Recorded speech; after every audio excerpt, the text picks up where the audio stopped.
I'm excited about this panel, which is Views from the Field. So a chance for us to hear about how things are going and where folks that actually have to implement this new law, how they feel about challenges and opportunities. And so we've got a panel that's sort of structured with, we're going to actually start with Dave Gutierrez to give a little bit of I guess help interpret this thing for us, and how things are going, and then you'll go right into sort of your views from the state perspective on challenges and opportunities, and then we're going to go sort of from north to south, and the theory being we're starting with the easy stuff, Thad, right? Up in the Sacramento Valley where they got lots of groundwater, and then we move into sort of, Walter's going to talk a bit about sort of San Joaquin River region issues where things have been heating up,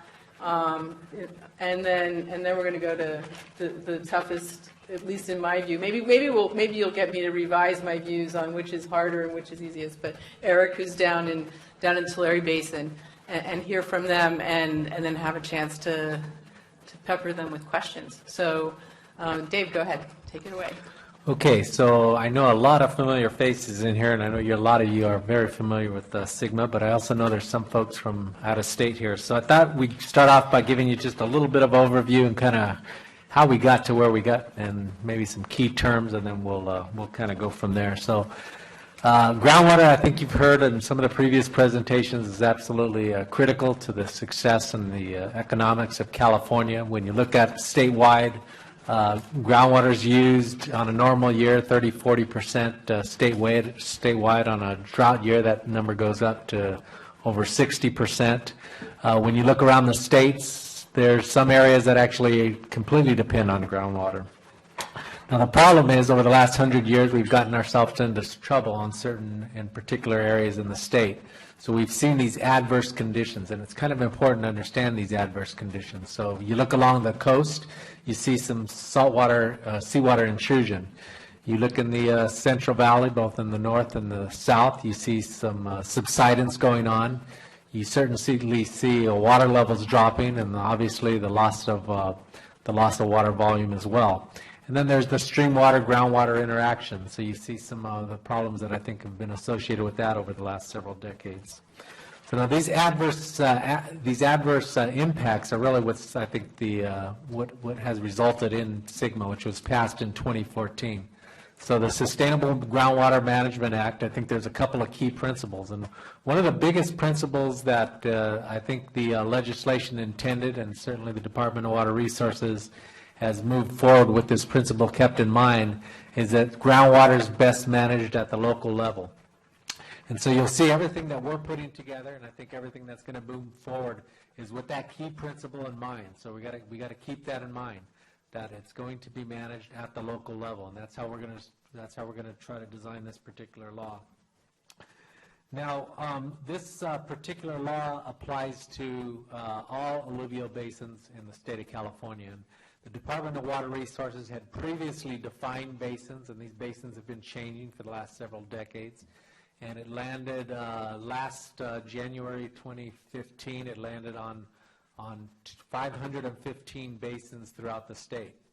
Now, another key important item on that is, although there's 515 basins, there's what's called high, medium, low, and very low priority basins. So it's these priority basins that are kind of a key. And some folks have a little bit misunderstanding of what the priority of a basin is.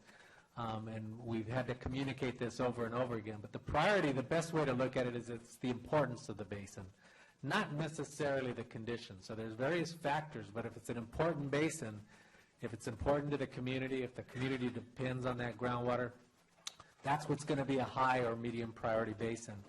And that's really critical because there's, out of those 515 basins statewide, there's 127 that are high and medium priority. And I focus on that because it's the high and medium priority basins that SGMA actually is, those basins are required to follow SGMA. The low and very low priority basins, they're more on a voluntary basis. So those priorities are really critical to understand. Now, I talked a little bit about the impacts that we've been having around the state.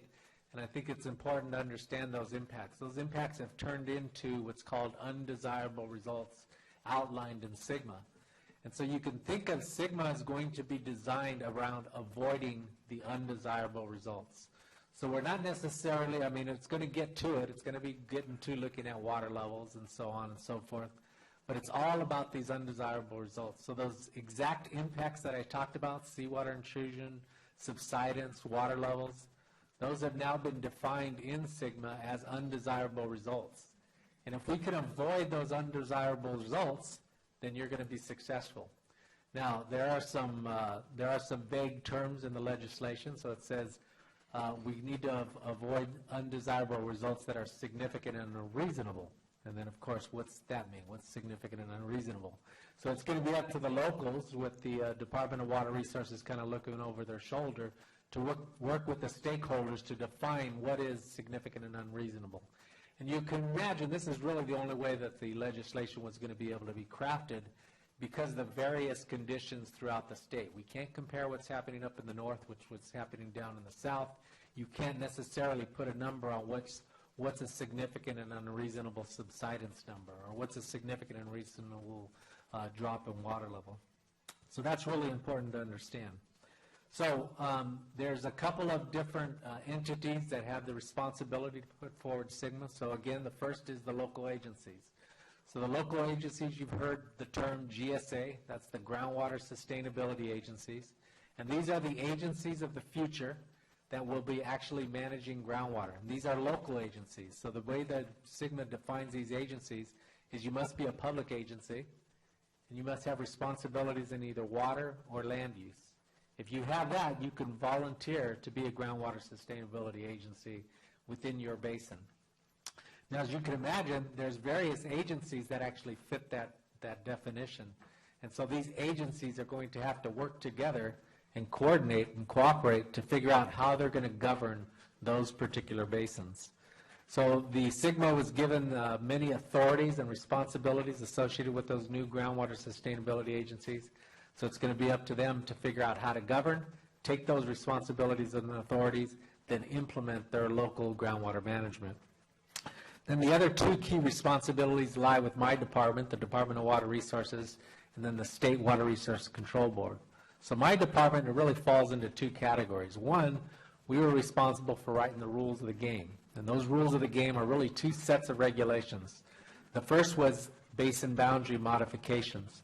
So when you look at the way that the state, the department had originally set up these particular basins, we set them up both from a scientific basis and also from a jurisdictional basis. So from a scientific, what's the edges of the alluvium? That would be the scientific basis of defining a particular basin.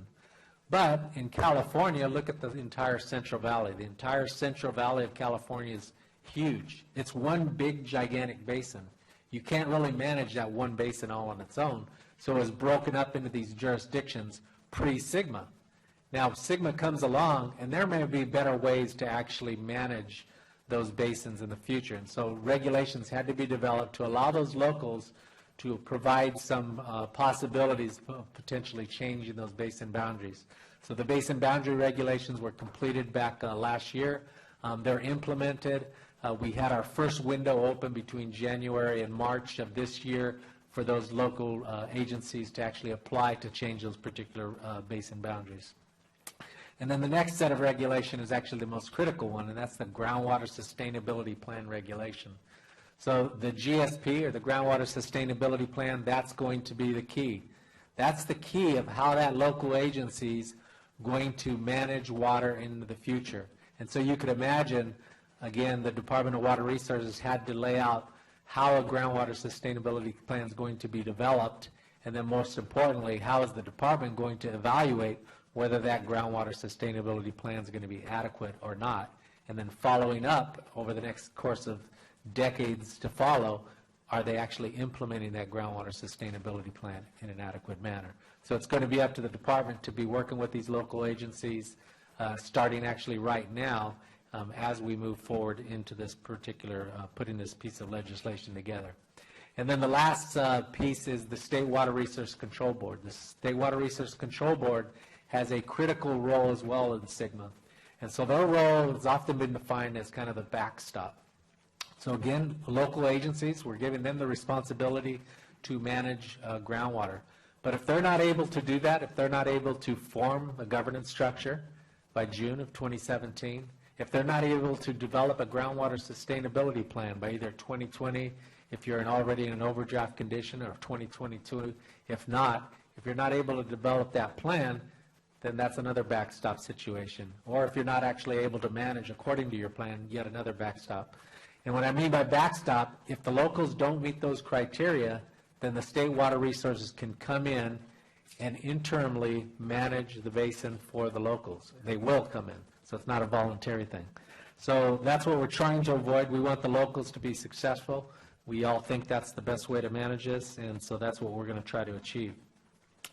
Now, of course, the department's been already engaged in this. We had, when you look at this this map that was, this little graph that was sent out to you, passed around, you look at the little orange boxes, and the orange boxes are the one that the Department of Water Resources were responsible for. So we've been pretty busy up front. We had the most responsibilities up front in the act, and we've kind of been knocking them down. We've certainly been on schedule to do that.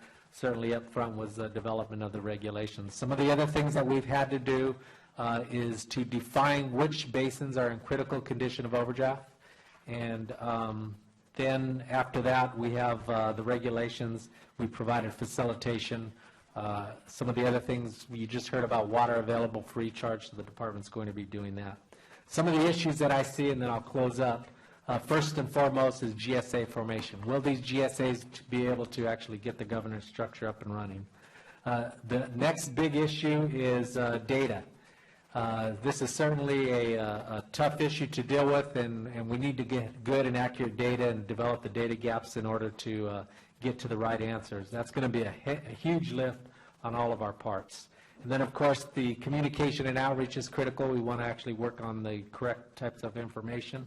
Sometimes that is, you're working with truths, and sometimes you're not. And then finally, the tough decisions of actually balancing the supply and demand that it's going to go with the local agencies. So that's some of the issues I see up front, and I'll kind of close there and pass it on.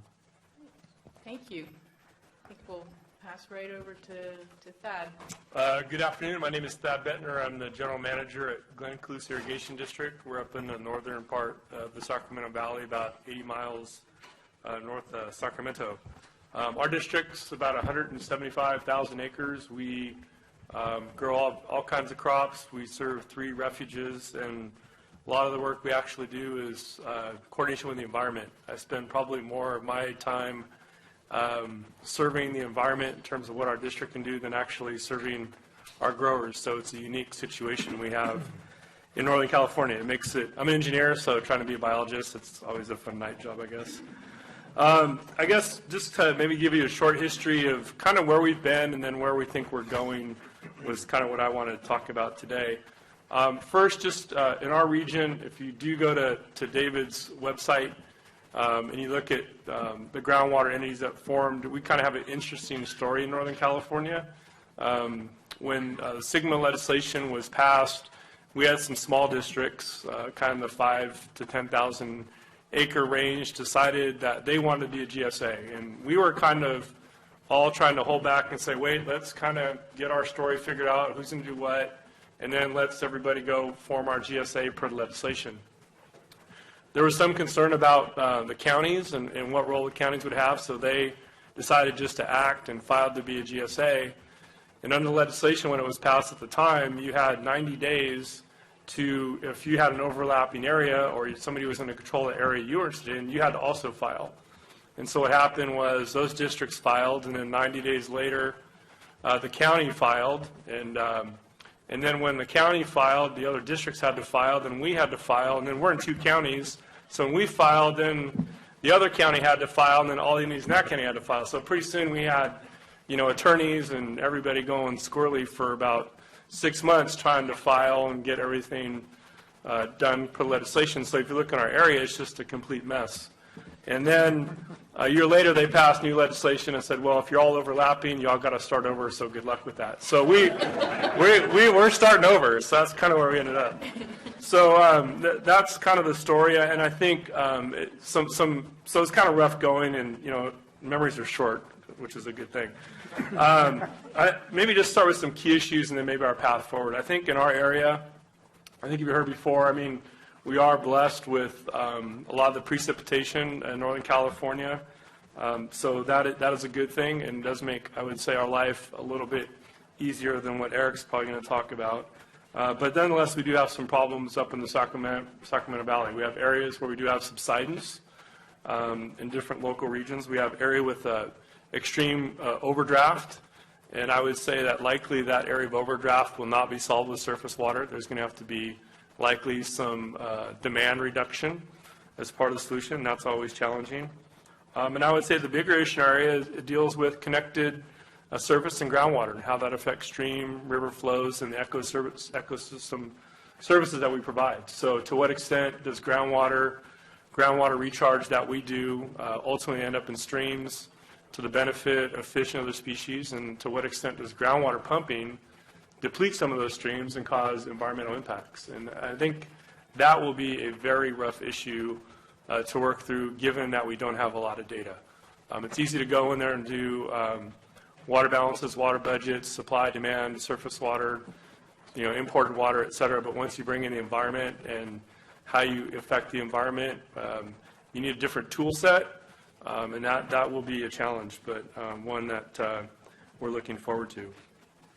So how we're moving forward, I think, involves a couple things. First, as David indicated, the department's providing facilitation services. So in both of our counties, like I said, we're fortunate to be in 2 counties, and we're fortunate to do this twice. So we're doing 2 different efforts in 2 different counties. And we're trying to, as a district, we're trying to bring those counties into alignment. They want to act independent and do separate processes with separate outcomes, potentially separate governance structures, and we're trying to kind of wrangle them in and say, wait a second, you really need to work together and have similar structures if this is going to work. So we're trying to do that. So through David and his mechanisms, we have facilitation services in both counties. It's the same facilitator, which is good news, so hopefully that will bring some traction to bring some closure on that. As you know, groundwater is not an environmental issue, it's a emotional issue. How about that? And I would say a lot of the discussions are functioning high on emotion and little with facts. And so one of the things we've tried to do with both of the counties and say is we need to bring in some water budgets into this discussion, so look at different parts of the county, surface water, groundwater, the environment, and say we just need some basic water budgets. Forget how the water moves at this point. We know it all moves, we'll figure out later, but let's use some simple budgets and figure out where we're doing well, where we're doing bad, because that will start to feed into what our governance structure looks like. So we told the counties, let's work on some water budgets. They said, great, if you guys pay for it, we'll do it.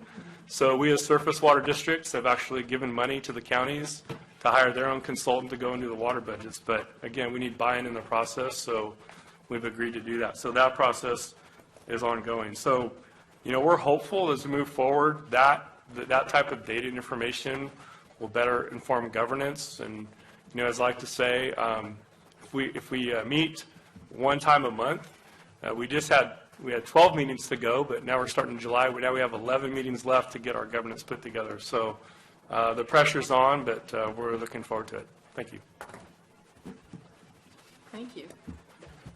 Walter, you have a slide, right? Yeah, I just have one slide. I guess the first thing I want to say is, by the way, my name is Walter Ward. I work for Stanislaus County. I see by this card here that I've now created the Stanislaus County Water Resources District, so that's pretty thrilling. But first of all, I want to say how much I appreciate the opportunity to come over here. Where we live over in the Central Valley is going to get up to about 40 to 41 degrees C today. So it's nice to be over here where it's only about 20 degrees C. Very refreshing.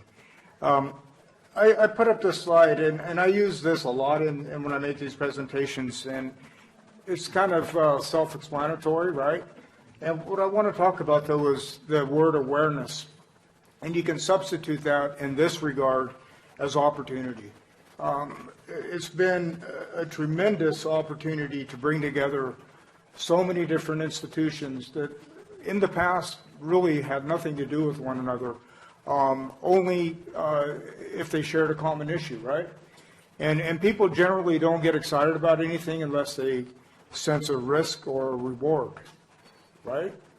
And what Sigma has done is raise this level of awareness and this concept of risk that many of these institutions that are now working across these boundaries, it's been fantastic.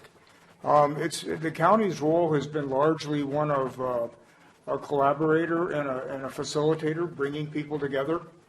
And again, every week I'm in 5 or 6 different places talking to groups of people that we have now established trust. And so a lot of the work that happens at the ground level is building the trust and sharing information, sharing education, educating them to what the issues are, spending a lot of time covering and keep coming back on that. Many of the institutions, and there's 9 cities in Stanislaus County, all of which are 100% dependent upon groundwater, except City Modesto gets about half of their supply from treated surface water. Their public works departments and their staff are not geologists, so you've really got to go back to the geology to explain the occurrence and distribution and movement of groundwater. So you've got to constantly be working on the education that, in my mind, as a geologist, a hydrogeologist, begins with the most fundamental piece, and that's the geology. So working through those issues has been extremely valuable and important. The map that Ellen showed very early on, that showed the entire Central Valley and had these different colored basins. From about where Stanislaus County is south is Eric's area, and virtually every basin is in a critical condition of overdraft or designated as such. Virtually every basin north of Stanislaus County is either high or medium priority. Right in Stanislaus County, we've got 4 different groundwater basins. 2 are critical condition of overdraft, 2 are high priority. So we've got kind of a mixed bag. And it drives different timeframes, as David mentioned. These preparation of these groundwater sustainability plans have different deadlines. And they're not end games, they're beginning points. I mean, just to get to your GSP by 2020 for the critical basins or 2022 for the high and medium priority, that's just the beginning of true implementation toward long-term groundwater management and sustainability. I see Sigma as a generational handoff. It's really not for a lot of us in this room, for a few of the younger people for sure. But it's really a multi-generational handoff. It's building a framework for the future, a foundation, that had we had that in place, we probably wouldn't have got to where we are. I think safely say that. As Thad mentioned, the idea of forming these GSAs, these groundwater sustainability agencies, in our area, my area, has had a bit of resistance. And what it comes down to is these institutions, irrigation districts, water districts, these cities, have been around a long time. They've been around 125, 150 years. Now, for some of y'all, wherever you're from, that might not be like a long time. In Western United States and California, 125 to 150 years of a water purveyor as an institution, it's a big deal. So they're very grounded in their history. They're very proud of their history. They have invested infrastructure. They have invested assets. They've got customers. They've got to protect their institution, right? So they look at Sigma and they say, how do I get out on the other side and my institution still lives? What am I going to have to give up? Remember the risk and reward? How do I retain and protect my independent decision-making authority, that the board and the people that I work for, my ratepayers, are protected and decisions aren't being made by somebody else, like Brexit, right? European Union, but we won't go there. But there's a lot of local politics, and so trying to hold everybody together has been a challenge, and again, an opportunity as well. So here's what we've got. We've got 4 different basins, part or all of which are underneath Stanislaus County. I'll talk about one that I think is sort of the model of Sigma, but I don't think it's going to play out yet. And that's the concept of one GSA for one basin, preparing and implementing one GSP. One groundwater sustainability agency over one groundwater basin, developing and implementing one groundwater sustainability plan. We have one in Stanislaus County that's following that model. The rest of the basins are into a mode of establishing multiple GSAs, which Sigma allows. I mean, Sigma is a framework, right? It's got to have the flexibility. One size won't fit all, and California is too diverse. Multiple GSAs for each of the pieces of the basins, but all of them are working toward developing a single integrated GSP for the entire basin. That's a good thing. That's where you have to get to. I like to say to people that, getting to the GSP is probably the easy part. It's the implementation and the governance, how you make decisions, how you fund it, how you determine fair and equitable representation on these new boards, if you will, with the GSAs. Most in our area are looking at formation of what are called JPAs, Joint Power Authorities in California law, that allows different institutions to create a new agency, a JPA, whatever name it's called. That agency would then be empowered with the authority to implement, all the provisions. And there's a lot of authority in Sigma for these GSAs. It's very wide and very deep, which scares some people. But just forming the JPAs right now is a bit of a struggle. Just people trying to talk about, let's see, we've controlled this many acres, we control this many acre feet, we ought to have 3 out of the 7 votes, and we ought to weight our vote, just to get appointment and representation to these boards, how you fund it. There's another process in California called Proposition 218. Whenever there's a land use based parcel assessment, you have to put it to a vote of the people. They can reject that by a 50% plus one simple majority. So if you come up with a funding mechanism, and I'm not sure if Sigma is exempt from 218 or not, it's a bit of a pickle, because the GSAs are given authority to create funds and fees and collect monies and many other things, but it could get all turned upside down when you plug in 218. Okay. I just want to say a couple more things. One more. The land use, water use nexus is huge. I see the land use authorities in communication with these GSAs and determining special areas of basins that would be held aside for maybe groundwater recharge, groundwater management zones, because the geology is different monitoring programs, different pumping controls, different measurements of extraction.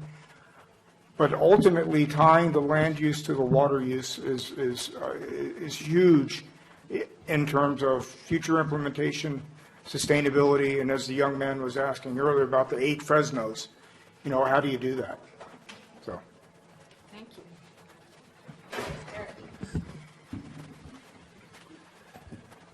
Good afternoon. My name is Eric Avert. I'm the manager for Rosedale Rio Bravo Water Storage District, one of about 25 water districts in Kern County. And I'm also the manager of what's called the Kern Groundwater Authority, which is one of the JPAs that Walt had just described that was formed to kind of deal or address with issues associated with Sigma. I'll try and keep my comments short. There's many parallels or common issues that Thad and Walt touched on that are true in Kern County. Kern is the largest groundwater basin, I believe, of the 515, and we get one of the gold stars of critically overdrafted, which means that we have a long way to go to put together a plan. But we have been somewhat benefited by the fact that even before Sigma, the acronym, was on anybody's lips, we had actually begun working on groundwater issues in Kern County, recognizing that we did have some issues and we needed to start working together towards those. So I'm not going to cover any of the same areas that they touched on, but I will say that when the panel was first formed, I had one particular topic, but in the last 2 weeks, my topic has changed. And I want to actually, and I apologize if my frustration comes out in my comments, but it's been touched on in a couple of different conversations over the last few months. And I want to say that it's very important, and Thad touched on emotion, that we distinguish what SGMA does and what it does not do. And what SGMA does is it mandates the management of groundwater to prevent undesirable results. What it does not do, which some people I think erroneously assume, is that it somehow gives you authority to take and manage surface water that may be contracted or assigned or the right of another. And so when we're talking about forming GSAs and preparing GSPs, water districts are very involved and they're very protective of their water supply portfolios and assets, rightly so. But we need to make sure that we understand that SGMA, just because I'm a GSA, let's say that my water district becomes a GSA and I cover an area that maybe is 5 water districts. I am not empowered to take their water supplies and manage them based on what I want. And I'm speaking specifically to land use planners. Because just because the county or the city says, well, I'm going to be a GSA, go for it, you do not get any of the surface water supplies that are contracted or assigned to anybody in the basin. And there's this very real misunderstanding that's driving a lot of these decisions. And I will share with you candidly, the County of Kern very recently took a position which was very different than where they had been, that they thought, well, we're going to be the GSA for the whole basin. And I got a smile on my face and I said, good. And I went to my board and I said, let's not oppose it. Let's let them do it, because they're going to manage this much groundwater and they will decide how it's allocated and how to calculate it. And I said, and I can continue being a water district and not have to do all this GSP stuff. But my board, concern over, well, they're going to be able to control this or this or this. There's a common misunderstanding on both sides of the aisle of what SGMA is and is not. And we need to make sure that we educate ourselves and the policy people who are making these decisions. Because I think, again, as Thad alluded to, there's an emotional drive of control. I want to make sure that my land use planning decisions are preserved. They absolutely are preserved. But just because you're a GSA in a city or a county does not mean that you somehow get to tell the water district or whoever has the water supply, well, I want this development to occur, so therefore you need to give. And likewise, just because you're a water district doesn't mean that you can stop or prevent development. That is just inconsistent with the concepts of SGMA. So I apologize if the frustration comes through. It was very different than what I was going to talk about. But I'm seeing this, and even though we're late in the process, I'm still kind of surprised that that misunderstanding exists or permeates the discussion. So. Thank you. So rather than me ask questions, I have a few in my pocket in case you guys don't have questions for them, but I'm guessing you do. It's a great opportunity to ask the managers about things. So who wants to go first? There we go. Your comment, what's the solution? If you have overdraft, you need to control development in order to sort of balance the equation of what goes in and the whole water balance over the basin. But you don't have the authority because you're saying it goes beyond land use planning. So what do you do in those cases? Well, SGMA is very clear that the basin has to be managed and creating a balanced supply as part of that. So every GSP will deal with that issue depending on what geographic region it covers. So that's a very different issue than a land use planning entity assuming that, well, because I'm a GSA and I now have this power, I can take the water supply from somebody else because I like development. Let's say I'm a land use planner and I want this factory to go in. If there's not enough groundwater in that particular area and or surface that's been allocated, that land use planning agency can't go over to another piece of land and say, well, I'm going to take their groundwater and do it.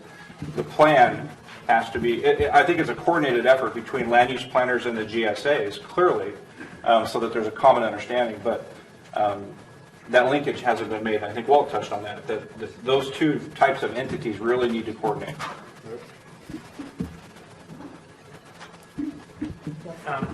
I'm from Australia, so my question might be... Yeah, Mike, yeah. Oh, yeah, thanks. I'm from Australia, so my question might be not so relevant for everybody, but I'm interested in the connection between groundwater and surface water. So it sounds like they're being treated quite separately, and I just wondered what capacity there is in the planning process for them to consider conjunctive management or integration. So Australia spent 10 years doing groundwater plans, not paying attention to surface water, and then we're like, actually, we should do that. And so then we've spent the last decade trying to create integration. Let me start off. First, no, that's not true that it's separate.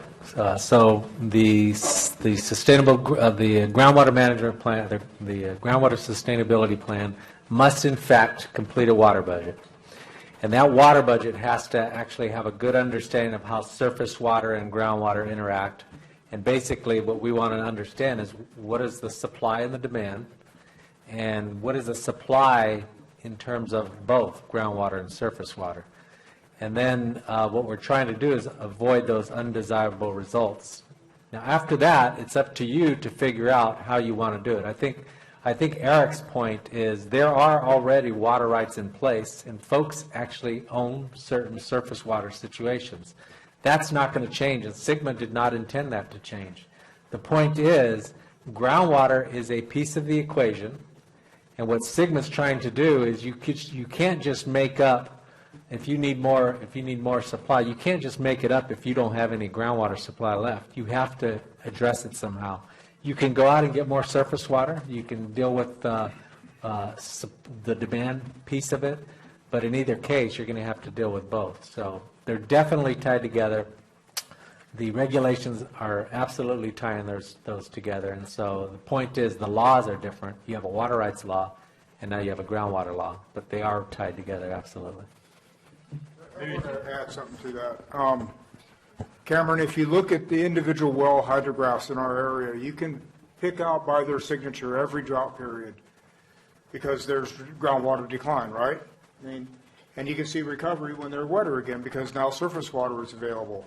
That is sustainability, right, by definition. You have these cycles. Sustainability doesn't mean status quo, doesn't mean flat. It means change over time that's managed through conjunctive use. And it takes surface water to manage groundwater. It takes groundwater to manage surface water. They're directly linked. And so understanding that and how those mechanisms work, and Eric, to Eric's point, protecting water rights is huge in California. What's different with groundwater is, other than a correlative right, depending upon how much land you own above it, it's a usufructuary right. It's a right to use but not cause harm. Everybody owns it, but yet nobody owns it.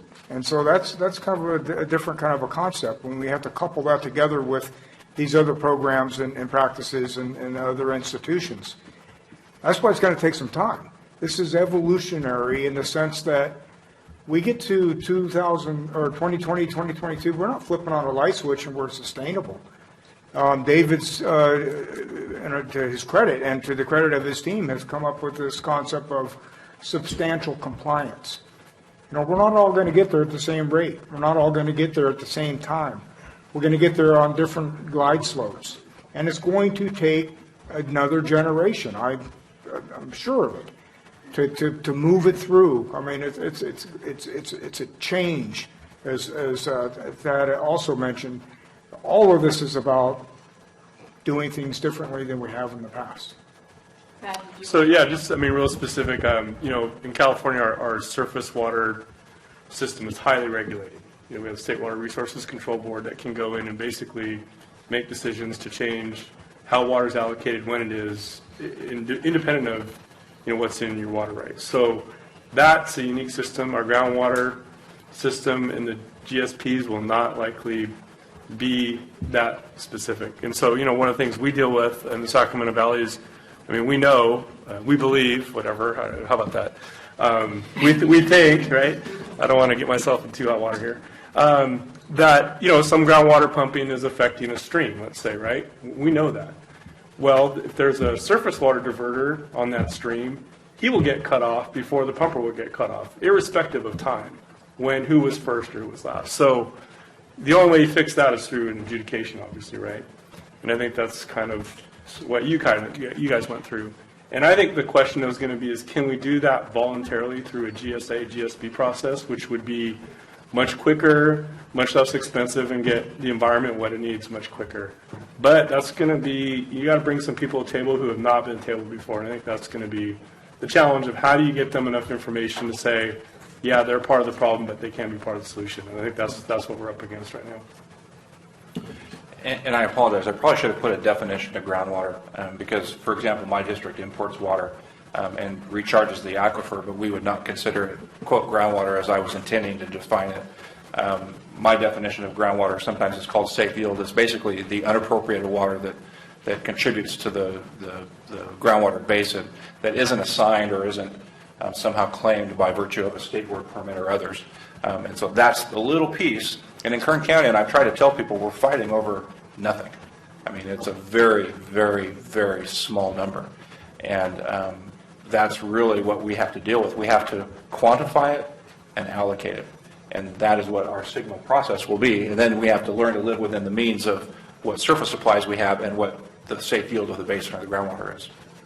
So I would love to just follow up on that point and kind of tie it back to the first session and the discussion of recharge, because I know all over the Central Valley, folks have been interested in recharge before Sigma, but the arrival of Sigma has, let's say, heightened interest in recharge to a degree probably not seen before. And I've also heard from some folks that they would like to start doing that kind of accounting, not waiting until far in the future for getting some of that accounting going. And so, you know, the example that Andy provided for Pacro is already a bit further along on the institutional side because it is a special act district and they got the accounting sort of more set up. So all you have to do is kind of that additional piece there on getting the science right and so on. So what just kind of across from the managers in the different areas, what are you seeing in your where you are in your region, and do you see opportunities for getting this part of it jump started in terms of creating incentives for recharge and keeping track of that when it's often not going to be native groundwater, right? It's going to be this added in surface water. Yeah, I again, speaking just from Kern County's perspective, we collectively across the entire basin are very active in groundwater replenishment. It's just a way of life for us. We're in a perennially short area, and so we've been doing that for decades.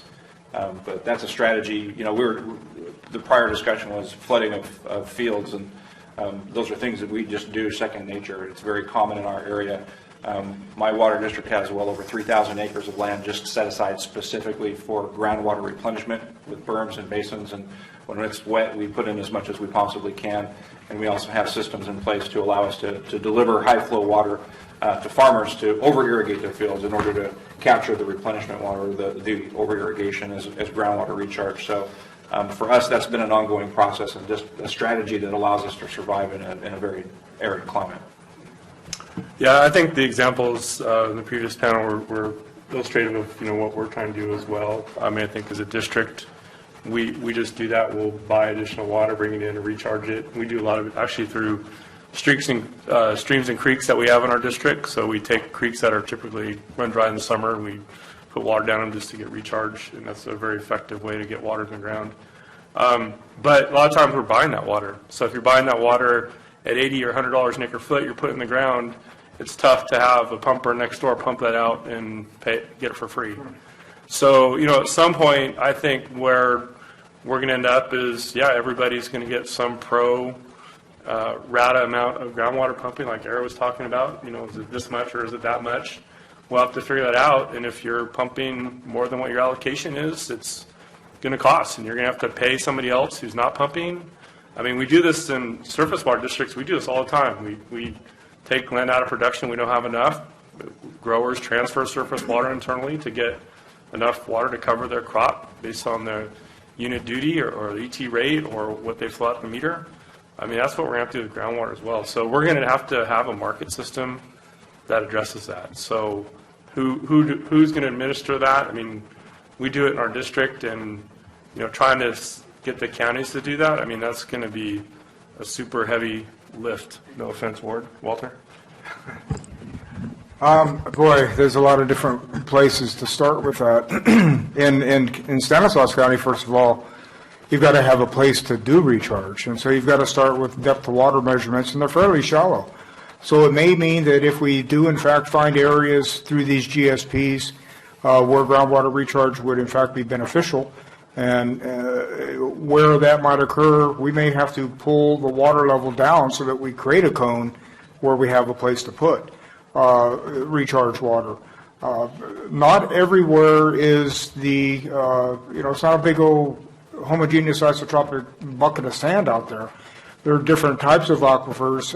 If most of your pumping is occurring from a semi-confined or a confined aquifer, surface recharge isn't going to be doing anything for you. So you might have to look at injection, which is very costly. You're not going to move a bunch of water into that space, but it is a mechanism.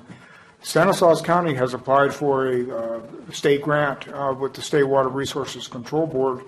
We're waiting any day to hear whether or not we've been successful. And that's to look across our county and prioritize up to 15 different sites that could be used for stormwater capture for purposes of groundwater recharge. And prioritizing those, scaling them, and then being in position to be able to go after some future project, funding to actually build something would be the next step. So how those local scale, local managed, locally operated stormwater capture for groundwater recharge, how those would all work, it will all have to be integrated, into the GSPs. Down with the blue shirt. I'm Bill Sean. So the treatment is everyone does their own thing locally. So everyone does their own thing locally. They form a GSA and whatnot. Graham talked about how we've had like 140 million acre feet of overdraft. And we know that we're in an overdraft situation pretty regularly in the state. So if we implement Sigma, it means we either take land out of production or increase our supply or some combination of both. So if you want to increase your supply, we're able to grab the peaks off the flood flows, perhaps, and get something. But to really effectively do it, you're going to have to change how you manage the state surface and groundwater system. And so you'll have, there's a thought that you would go to where you're re-operating your reservoirs. And so if you start doing that, like if you start re-operating Shasta and all the other dams, then that becomes a state issue. And so how does the regional GSA deal with this more global state management of the state water? So we're actually studying that, and that's part of one of the requirements that we have to do. So there's a couple of things. So we're studying the reservoir reoperation to figure out whether there's really available water if you do reoperate the system. And, again, that's not a silver bullet either. It's not like there's a whole bunch of water left if you reoperate these systems. And that study will be coming out. The other piece that we're going to be doing is similar to like what the previous panel was actually addressing, and that is that water that's available for recharge. And we've kind of got that into two categories. So when we talk about what's the water available, it doesn't really become available until you build a project, right? And so we're not going to be able to tell you, here's how much water we can actually have available. What we can say is, here's how much water is in excess, and then here's the type of projects that you could capture to capture that excess. But remember, what we're not tying to this is the economic factor. In other words, if we could capture water once every 20 years, is it going to be economically viable to capture that water once every 20 years? That's going to be some pretty expensive water. So that's going to be yet another round to actually figure out, how much water can we actually capture, because the economics are an important piece to that puzzle. So have you looked into like the climate change thing and your Yeah. supply, getting Right. the whole shifting the curves and being out of sync and the whole so thing? climate change is a big factor, but remember, there's a lot of uncertainties in climate change as well, so you got to be careful with that as well. But absolutely, climate change is a factor that's being part of this, all of these studies.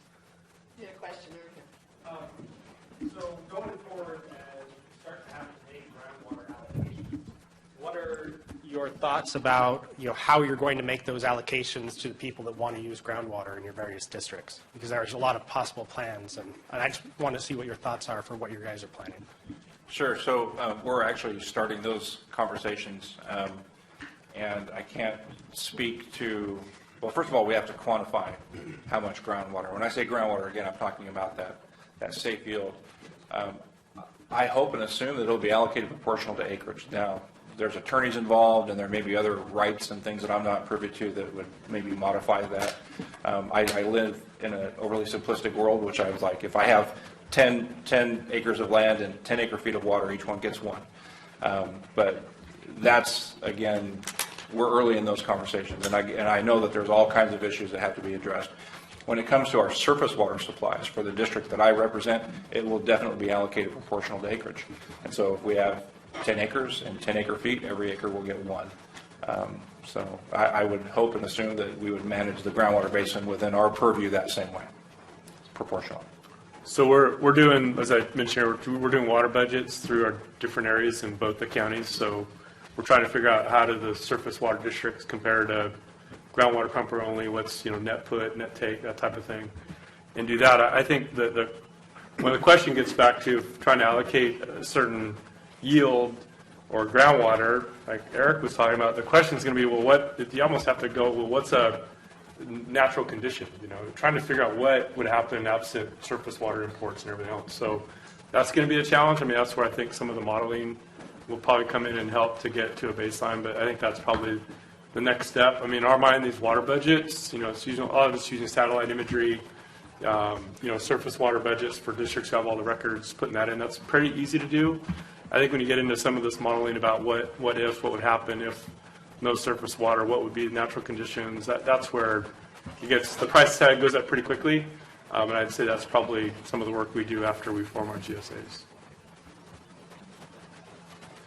Did you have something else, Eric? Yeah, I think that all comes down to, again, understanding the occurrence and distribution and circulation of the groundwater. Probably sort of a needs test, a demonstration of need. Fundamentally, you got to start with, well, how much is there, and what is the safe yield? And so how do you then divvy up that pie is going to talk a lot of discussion.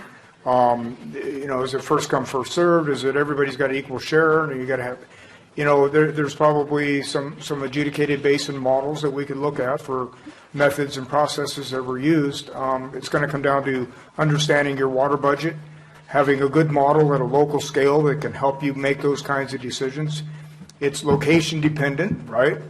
And in some areas, there's going to be a higher yield than there are in other areas, which will have different drawdown effects, which then trigger different thresholds and different response mechanisms.